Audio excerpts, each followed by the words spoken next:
राम राम भाई लोगों, मैं रोहित राजस्थानी स्वागत करूं आप सब लोगों को जो है स्मृति संस्थान द्वारा आयोजित विराट कवि सम्मेलन में। आप सब लोगों से निवेदन है कि वीडियो पूरा देख जो। मिलकर दमन करें इस राजस्थानी माटी को। क्या बात। आओ मिलकर दमन करें इस राजस्थानी माटी को। आओ मिलकर दमन करें राणा की हल्दी घाटी को। इस मिट्टी ने जग में ऊंचे शोणित काम किए हैं जी। इस मिट्टी ने राणा सांगा झाला मान दिए हैं जी। शीश कटे धड़ लड़ाई युद्ध में वो प्रतिमान किए हैं जी। राजा को जिंदा रख करके चंदन के प्राण दिए हैं। वाह वाह वाह। उस राजस्थानी मिट्टी को, उस राजस्थानी मिट्टी को खंडों में काट रहे हो जी। जो बटी नहीं थी मुगलों से तुम उसको बांट रहे हो जी। ये राजस्थानी मिट्टी माँ पद्मन को पैदा करती है और डूंगर पर बैठी बीजासण सबके संकट को हरती है। ये शेरों वाली धरती है, ये शेरों वाली धरती है। चीतों से नहीं डरा करती ये राजस्थानी यानबान, पीठों से नहीं नपा करती है। ये राजस्थानी यादमान फीतों से नहीं नपा करती। जिसके मन में आए जो बोल जाए। संसद में राणा सांगा जी के लिए अमर्यादित भाषा बोली गई।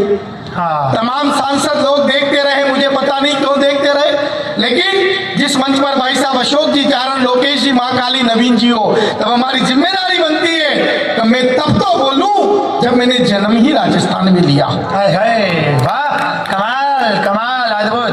बधाई हो उपेंद्र भैया, बधाई बधाई। हाय हाय। तब इस मेवाड़ की मिट्टी की तरफ से जो मैंने जन्म दिया, जब अमर्यादित भाषा संसद में बोली गई कि जब भारत के राणा सांगा वीर गति को पाए थे, तब बाबर की औलादों ने गीत खुशी के गाए थे। बाबर जिंदाबाद के नारे दिल्ली में लगवाए थे। मंदिर मस्जिद गुरुद्वारों पर काले बादल छाए थे। ऐसे करके गद्दारों को मत भारत अब माफ करे और सबसे पहले घर के गद्दारों को भारत साफ करे। चाहे जितनी सेना होती मार काट कर आ जाता, चाहे जितनी सेना होती मार काट कर आ जाता, मातृभूमि में दुश्मन का मस्तक काट कर आ जाता।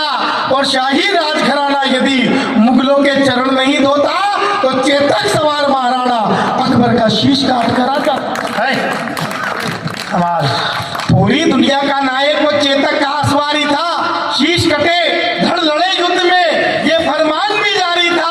खुद मेवाड़ी राणा प्रताप भी उस बेटे का आभारी था। एक अकेला हकीम खान भी 100 मुगलों पर भारी था। वाह वाह, कमाल। लेकिन फिर भी ये भाषा बोलकर मेरे देश को बदनाम किया जाए, हमें हिंदुस्तान में डर लगता है। मित्रों, अगर आपकी कौम को हिंदुस्तान में डर लगता तो 54 इस्लामिक देशों को छोड़कर वो बांग्लादेश की पूर्व प्रधानमंत्री शेख हसीना अपने भाई भारत से शरण लेने के लिए भारत में नहीं आती। और किन लोगों को डर लगता है?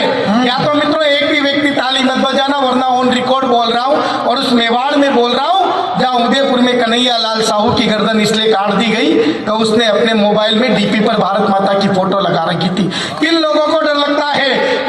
गुरुवार को चांद सितारे वाले झंडे लाए जाते हैं, गुरुवार को चांद सितारे वाले झंडे लाए जाते हैं, शुक्रवार को पत्थर वाले बम बरसाए जाते हैं और फिर कहते हैं डर लगता है हमको तो इस भारत में जब शनिवार को पिछवाड़े पर लठ बजाए जाते हैं। क्या बात है।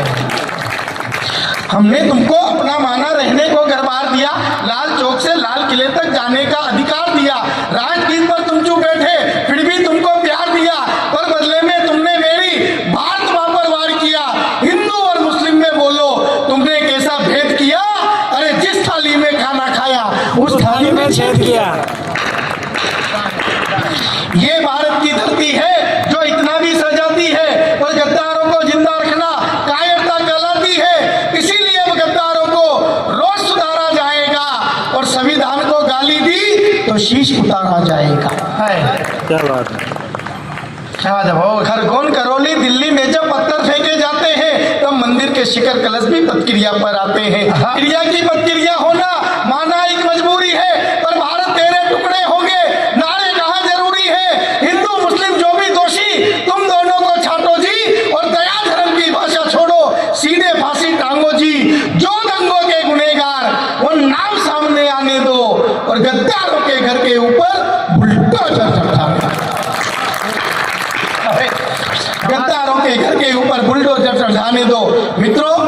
हमारी दो बेटियों ने 2 दिन में बता दिया, एक सोफिया कुरैशी और दूसरी व्योमिका सिंह का सर्जिकल स्ट्राइक कैसे की जाती है।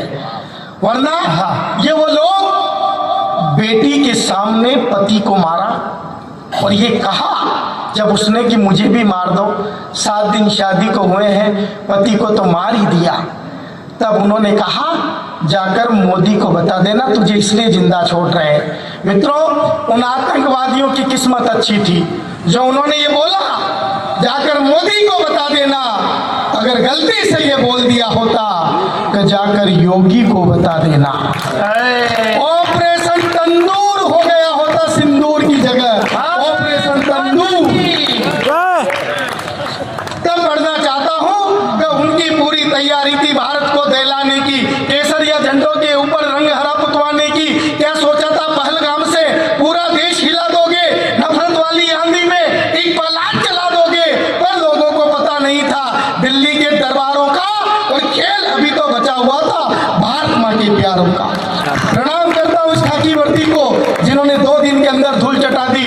और मित्रों, वो तो दिवाली थी, हमने ये भी बता दिया कि हम होली कैसे मनाएंगे। अब भारत के बेटे मिलकर ऐसा भाग मनाएंगे, लाहौर, कराची, रावलपिंडी केसरिया हो जाएंगे और जो भूमि है खंड खंड वो एक एक कर जोड़ेंगे। भारत माँ को गाली दी तो घर में घुसकर फोड़ेंगे। मित्रों, अंतिम पंक्तियां पढ़ता हूं क्योंकि अशोक जी भाई साहब और लोकेश जी भाई साहब की बात पढ़ना एक बार तो ये होता है कि जैसे आप सूरज के सामने मोमबत्ती लेकर खड़े हो, लेकिन एक बात मैंने एक जगह कह दी थी। तो हमारे अशोक भाई साहब जितने गंभीर कविता में दिखते हैं वो मंच के बाद उतने ही सहज होते हैं। उन्होंने कहा कि नालायक, जब तू मेरे बाद पैदा हो सकता है तो मेरे बाद कविता पढ़ भी सकता है। तो भाई साहब का आशीर्वाद इस तरह मिल जाता है कि जो पैदा मेरे बाद तो हुआ है तो मेरे बाद तो कविता भी पढ़ सकता है, मेरा आशीर्वाद है। अंतिम 4 पंक्तियां पढ़ता हूँ साहब। क्या है ये देश और क्या है हमारी ये मिट्टी, कि नवरत्न जड़ित पाहुनिया सर का ताज नहीं हो सकती है। नवरत्न जड़ित पाहुनिया सर का ताज नहीं हो सकती है और नपुंसकों की फौज कभी जाबाज नहीं हो सकती है। अरे कान खोलकर सुने चाइना और पड़ोसी पाकिस्तान, भारत की धरती वीरों से बांझ नहीं हो सकती है। जय हिंद, जय भारत। भारत माता की जय। आज बहुत वाह वाह।